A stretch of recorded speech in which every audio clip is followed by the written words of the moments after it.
할렐루야. 하나님 아버지께 찬양과 영광을 돌립니다. 복된 주일 아침 11시 주일 대예배를 드리고 말씀 재묵상의 시간으로 여러분과 함께 이렇게 화상으로 대면하고 있습니다. 평강의 하나님께서 오늘도 함께 하신 줄로 믿습니다.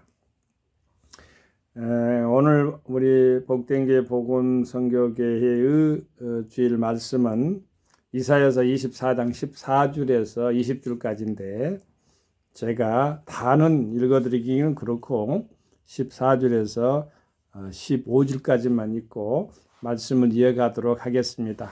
봉독해 올리겠습니다. 하나님 말씀. 무리가 소리를 높여 부를 것이며 여호와의 이음을 인하여 바다에서부터 크게 외치리니 그러므로 너희가 동방에서 여호와를 영화롭게 하며 바다 모든 섬에서 이스라엘 하나님 여호와의 이름을 영화롭게 할 것이라. 하나님의 이름을 영화롭게 하는 것, 여러 가지 방법이 있을 것입니다. 이 영화롭다는 것, 그것도 이스라엘이라는 말을 썼어요. 아브라함, 이삭, 이스라엘 하나님 여호와, 그렇죠? 이스라엘이라고 썼을 때의 그 믿음의 만남도 중요합니다. 그것도 큰 것입니다. 사실은 이스라엘은 야곱이 인간적인 그러한 속임수, 술수의 이름의 총 대명사지요. 야곱이 변화 이스라엘로 됐는데 야곱이 한도뼈가 꺾어져서 말 그대로 이골이 됐다겠는데 바스러졌다는 소리입니다. 사실은. 그것을 하나님 우리 아버지 편에서 보면 인간의 모든 것들은 하나님과 대적할 수가 없고 하나님 아버지께 나아갈 때는 인간의 모든 자가 깨지고 바스러지고 그리고 하나님 아버지 앞에 설 때는 항상 주님의 전능성 그 앞에 인간은 제로, 무 하나님의 영광을 돌리는 모든 것 외에는 인간의 생각은 아예 없는 것으로 이렇게 해야만이 하나님의 거룩한 말씀이 선데 어떤 분은 이걸 가지고 신학적으로 너무 무기력하지 않느냐. 그래서 칼빈주의와 알미니안주의가 신단독설, 신인 협동설 이렇게 나눠지기도 하는데요. 거기까지 가려고 하면은 제가 설교를 못합니다. 신학적인 논쟁이라. 그는 놔두고요. 여기서는 하나님의 영화로운 이스라엘 하나님 영화로움을 어떻게 드러낼 것인가? 그럼과 동시에 인간은 어떠한 모습으로 돼 있어야 하는 것인가? 인간은 사실 폭삭 인간의 자가 깨뜨려질 때 사실은 하나님의 영광은 드러낸다. 어떤 신학계의 이론인 것인가는 여러분이 스스로 판단하시고 하나님 아버지의 전적인 인도하심과 보호하심 사랑하심, 그 은혜로우신 이에 대해서 저는 말씀만 이어가도록 하겠습니다. 하나님의 말씀, 오늘 본문 말씀은요, 여호와의 심판에 대한 경고인데 무섭습니다. 그런데 하나님은 영화로운 그 심판 가운데 영화로움이 드러나요. 무리가 소리를 높여 부를 것이며 여호와의 이음을 인하여 바다에서부터 크게 외치리니 바다는 건 저 먼 것에서부터 크게 외친다는 그 말은 여호와 이음이 그만큼 광범위한 그러한 것을 점유하고 있다고 봐도 되겠습니다. 그러므로 너희가 동방에서 여호와를 영화롭게 하며 이걸 가지고 이단들은 무슨 동방이 대한민국이 한국인이 뭐 금강사인이 막 해가면서 말이죠. 아주 그냥 돈벌이 밥벌이를 다 해먹는데 종교 장사입니다. 이 종수 장사꾼들이 한국에 많습니다. 거기에 혹하고 미혹해서 넘어가면 안 됩니다. 바다 모든 섬에서 이스라엘 하나님 여호와 이름을 영화롭게 할 것이라. 하나님 아버지는 스스로 영화롭게 하실 분이시고 또 영화로움을 우리 모든 피조물을 통해서 받으셔야 될 분입니다. 당연한 이름입니다. 땅끝에서부터 노래한 소리가 우리에게 들리기를 의로우신 자에게 영광을 돌리셔야 하도다. 아멘. 의로운 자에게 영광. 우리 주 예수 그리스도는 의로우신 분이십니다. 영광을 호산나면서 돌려야 될 줄로 믿습니다. 그러나 나는 이르기를 나는 세자나였고 나는 세자나였으니 내게 화가 있도다. 계율자가 계율을 행하도다. 계율자가 심히 계율을 행하도다 하였도다. 이 계율이라는 것은 변절자, 배반자를 말합니다. 우리의 삶에 있어서 믿었던 사람이 발등에 도끼에 자루가 찍어진다고 잘못 믿으면 안 됩니다. 사람은 믿을 수가 없어요. 사람은 마음은 믿을 수가 없어요. 사람은 존중해 할 수 있는 존경의 인격적으로는 하나님의 피조물이기 때문에 상호 존중은 해야 되나 믿을지는 마시게 되길 바라요. 힘이 부패한 것이 마음이라 그랬어요. 마음을 믿어서 뭐 하겠어요? 하나님을 믿고 하나님만을 절대자적인 신앙으로 우리 하나님 주권을 인정하는 그것이 바로 올바른 크리스찬의 삶이라고 볼 수가 있겠습니다. 여기서 보면은 하나님의 영광을 돌린과 동시에 그와 반대로 뭐가 나타납니까? 바로 나는 세잔하였다.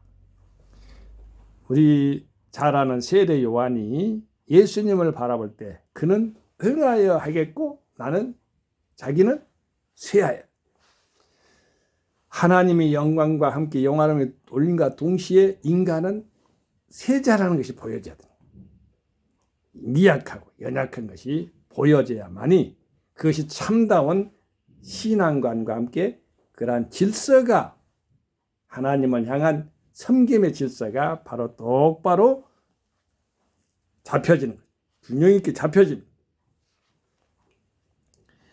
땅의 거민아, 이 땅의 거민이라고 했을 때는 말이죠. 이거 잘 생각할 것은 저쪽 땅의 거민은 것은 거하는 백성들이니까 우리의 사람 속생각, 속사람, 인간의 속마음을 생각해 볼 수가 있는데 두려움과 함정과 올무가 네게 임하였나니 여기서 보면 이제 하나님의 영화로움에 드러나는 동시에 여호와의 심판에 대한 경고니까 우리가 하나님의 영화로움에 드러나서 인간은 어떻게 된다 했어요? 세잔해야 맞다고 그랬잖아요. 인간의 생각은 자아가 깨지고 부서지고 바스라져 버려야 하나님의 영화는 드러나는 거예요. 높여지는 거예요. 그래서요, 여러분 잘 알다시피 소재에 보면은요, 고운 가루를 만들 수가 없는데 인간의 자아가 깨뜨려진 것을 말하는 거예요. 그게 떡이 될 수가 있어요. 소재는 또 번제, 소재, 화목제, 속죄, 속건제는 바로 성막에 있어서 제가 단연간 어쨌든 연구하고 또 신학교에서 가르쳐 본 일이 있기 때문에 다음에 기회가 있으면 하도록 하고요. 우리 인간은 그렇게 콩가루로 유황을 또한 기름을 섞어서 소금을 쳐가지고 아름다운 떡으로 만들어진다는 것을 우리가 잠시 기억해 놓으시고 하나님께 영광을 돌릴 때는 인간의 자아가 완전히 계란이 바위에 저는 항상 표현을 그렇게 씁니다. 계란이 바위에 바싹 부딪히고 깨진 것처럼 인간의 자아는 깨뜨려져 버려야지만 하나님의 영광은 드러나게 되는 것입니다. 그러니까 하나님은 100, 인간은 무 이렇게 돼야 돼요. 제로 상태에서 하나님께 영광을 은혜로 돌릴 수가 있어야 만이 하나님의 100%의 영광은 빛을 발한다고 저는 그렇게 믿고 신앙하고 있습니다. 땅의 검이나 두려움과 함정과 올무가 네게 임해. 난 여기서 이제 중요한 것은 두려운 소리를 인하여 도망하는 자는 함정에 빠졌는데 함정 속에서 올라오는 자는 올무에 걸린다. 자, 함정도 아주 딜레마에 빠졌어요. 근데 그 함정 속에 빠졌는데 올라가는데 또 올무가 딱 잡혀. 아주 그냥 어떻게 보면은 아주 곤란한 지경입니다. 속수무책입니다. 손도 쓸 수도 없고요. 아주 어려운 그러한 역경 속에서 있는 것이 인간의 모습이에요. 그러면 여기서 하나님께 경고를 지금 이렇게 여호와 심판하는 경고를 받았는데 인간은 어떻게 해야 되는 것인가? 인간은 이렇게 힘도 쓸 수 없고 아무것도 할 수 없는 그런 상태가 되어 있다. 이렇게 볼 수가 있다고 그것을 인정하라는 소리. 땅이 깨어지며 땅이 갈라지고 땅이 흔들리며 자 여기 땅이 몇 번 나오면 땅이 치한 자같이 비틀비틀하며 침망이 오두막이라고 내가 알고 있는데 판잣집입니다. 오두막이 얼마나 약해요. 흔들리며 그의 이에 죄악이 중함으로 떨어지고 다시 일지 못하리라. 여기서 땅이 몇 번 나왔냐면요. 땅의 기초가 진동함이 여기서 18줄에 나오더니 여기서 계속해서 땅 나와요. 자, 16줄에 땅, 뭐 17절 땅, 18줄에서도 보면은 도망하여 올무가는데 땅의 기초가, 19절은 땅, 그 다음에 19절은 세 번이나 땅이 나와요. 20절에도 20절에도 땅이 나와요. 자, 왜 이렇게 땅이 많이 나올까요? 우리의 심령을 살피라는 소리입니다. 땅이 끼어지며 땅이 갈라지고 땅이 흔들리며 땅이 취한같이 비틀비틀하며 이게 인간의 마음이 그 믿을 수가 있나요? 우리의 심령이 땅으로 비었다면 믿을 수가 없어요. 오두막같이 흔들리는 것을 믿지 말아야 돼요. 전능하신 하나님을 믿게 되시기 바라요. 그럼 우리는 방법은 없는가? 제가 페이스북에요. 선교 칼럼이라는 것을 올렸는데 쓰면서 제가 그런 생각을 했습니다. 코로나19는 하나님께, 주 하나님께 가까이 나갈 수 있는 기도하는 시간이다. 하나님을 만나는 시간이다. 진정한 하나님과 대화의 시간이다. 이렇게 제가 거기에 맞게 글을 썼는데, 자 보십시다. 우리가 코로나19로 말미암아 일상생활이 얼마나 많은 그러한 것들이 제약과 함께 부자연스러워졌습니까?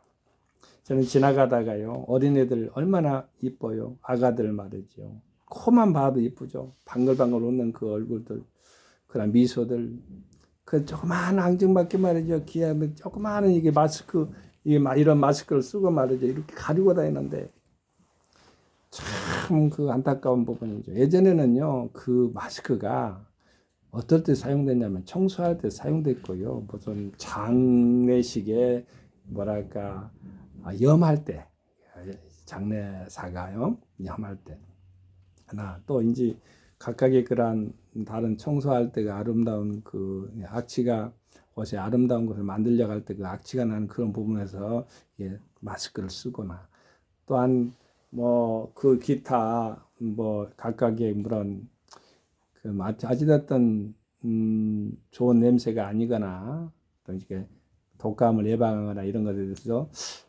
우리가 마스크를 쓰는 건 다 평상시로 알고 있죠. 그것이 일상화되어 버렸다는 것입니다. 예배도요, 교회 예배도요, 언택트, 비대면이라고 하죠. 언택트, 온라인, 그러니까 어느 비슷한 수평적인 것에서의 이제는 언택트가 이제 되어버렸는데, 컨택트에서 언택트가 나왔고, 컨택트랑 연결이라는 건데, 언택트는 연결되기 끊어져 버리는 걸 말해요. 그 다음에 그게 비대면이라고 할 수 있는 것이고, 그 다음에 온라인에서 언택트가 나왔어요. 그러니까 수직적인 것이라고 저는 보고 있습니다. 예수님 안에서 이제는 줌이나 주님 있잖아요. 그래서 보면서 얼굴을 봐면서 이렇게 예배를 드리는 시대가 됐는데, 이런 시대가 어디 상상이나 했겠어요? 상상이 안 됐었죠. 그러나 현실화되고 있습니다. 현재 그런 시대가 지금 다가왔지 않습니까? 그런데 우리가 중요한 것은 하나님을 영화롭게 할 수 있는 것이 무엇인가 생각할 때 먼저 하나님 말씀을 가지고, 이 세상의 말은 어찌 보면 듣다 보면요 실증이 나가지고 또 듣다가 안 들으려고 하면 저 멀리 도망가도 가고 그렇지 하는데, 하나님의 말씀 그렇지 않아요. 씀씀이가 있고 생명의 양식이 되기 때문에 말의 씀, 즉 말씀이라고 하는 거, 성경, 그래서 적용될 수 있는 것, 삶에 있어서 필요가 있는 것, 꼭 알맞는 것, 우리가 반드시 먹어야 되는 것을 바로 우리가 섭취해야 되는 것, 섭취하지 않으면 죽는 것, 이런 것이고 말씀이 되겠는데, 영혼의 양식이기 때문에, 생명의 양식이기 때문에 먹어야 되는 것입니다. 우리가 또한 우리가 하나님 말씀 가운데 우리가 대화하면서 권장을 드릴 수 있는 건 말씀이기 때문에, 그 말씀이자 했잖아요. 그게 대화를 말하는데 우리가 해롭지가 않으려거든 하나님 말씀과 함께 교제하는 시간을 많이 가져요. 또한 우리가 영적인 하나님께 찬양, 호흡 있는 자마다 여호와를 찬양하라 했는데, 이 호흡을 이 마스크가 말이죠, 다 막고 말이죠. 안타까워요. 미국 같은 데는요, 뭐 2분에 뭐 한 분씩 돌아가신다는데, 최첨단 과학 문명 시대도 그래요. 우리가 하나님 아버지, 전능하신 하나님 아버지 손길을 구할 수밖에 없는 것이 그러한 처지인데, 우리가 하나님께 말씀 가운데 기도하면 돼요. 말씀을 붙잡고 기도하면 되는 것이에요. 말씀만 붙잡고 기도하면서 하나님께 나아가되 불안 증세나 우울증 증세가 불안이라는 것은 미래를 걱정하는, 미래를 걱정하는 거, 잘 될까 안 될까 걱정하는 그런 필요 없어요. 하나님과 어제나 오늘 영원토록 동일하시기 때문에 우울증 과거를 그렇게 계속해서 생각하면서 살아가는 그런 것 때문에 질병이 생긴 거예요. 극단적인 선택도 하고 말이죠. 아주 우울증에 빠진 사람들은요 헤어나지 못하고 살아가는데, 특별히 코로나가 그래 덮쳐가지고 사람과 사람 사이를 막아놔 버렸잖아요. 인간적 사회적 거리 두기도 생겨났고, 이런 것들을 보면서 우리는 21세기에 아무튼 새로운 경험을 하고 있는데, 그래도 하나님 아버지께서 말씀을 주셨고 기도할 수 있는 대화의 골방도 주시고, 인간 개인적으로 보면은 개인적으로 이렇게 호흡할 때 하나님 말씀을 찬양하면서 나아가게 만들었습니다. 그리고 우리가 가지 못하면은요, 멀리 가지 못하면은, 어떤 비대면 시대 멀리 가지 못하면 어떻게 됩니까? 코로나 일상이라는 거 아주 그냥 단어 조합도 이상해요. 그러나 코로나 일상 어찌됐든 걸맞지 않고 아주 그냥 비유에 맞지 않지만은, 그래도 쓸 수밖에 없지만은 곧 지나갈 것입니다. 그것도요. 그런데 예부적으로 만날 수가 없어요. 그때는 어떻게 해야 됩니까? 바로 그들을 놓고 나의 또 다른 자아가 이웃이기 때문에 그들을 놓고 중보적 기도를 함으로 말미암아 그들의 아픔, 슬픔을 함께 나눌 수가 있는 것입니다. 인터넷이나 유튜브나 또 이제 페이스북이나 뭐 네이버 블로그나 이런 것들 말이죠. 그건 참 유용하다고 봐요. 왜냐하면은 애로움을 이렇게 말씀 속에서 서로 상호 상담하면서 교제해 주는 것. 우리가 하나님 말씀이 먼저 우리가 우선적으로 하나님 말씀이 존재하잖아요. 말씀이라고 했어요. 사용도가 분명해요. 하나님 말씀은 그래서 생명의 양식이에요. 우리 영혼을 살리는 것이기 때문에 말씀의 용도가 우리 영혼을 살리는 것이다. 그래서 말씀은 하나님과 교제하는, 하나님을 영화롭게 하는, 하나님을 인정하며 찬양할 수 있는 길이기 때문에 하나님 말씀을 잘 읽고 묵독하면서 아버지 말씀을 찬양하는 그런 것을 가지되, 우리 하나님 아버지 말씀으로 기도할 때에 우리 상담가가 누구예요? 바로 예수 그리스도의 영이죠. 성령님을 의지해야 됩니다. 수가성에 참 상담가를 만나가지고 문제를 해결했던 것을 우리가 잘 기억하지요. 수가성 여인이. 그래서 이 메시아의 생명수의 물을 마셨지 않습니까? 그리고 이웃을 사랑하되, 이웃의 이름을 놓고 적어놓고 기도하면서 생각하면서 그분을 놓고 기도할 때, 또 양가나 친가, 또 결혼한 사람들은, 또 결혼을 안 했더라도 친구들, 친척들 있잖아요. 놓고 기도하는 그러한 자세 속에서 우리 하나님을 영화롭게 할 수가 있는 것입니다. 오늘 하나님께 영광을 드리는 오늘 하루, 아니 한 주간 영원토록 주님을 이름을, 여호와 이름을 찬양하는 종과 여러분이 되십시다. 할렐루야. 복된 주일입니다. 성교 샬롬. 아멘.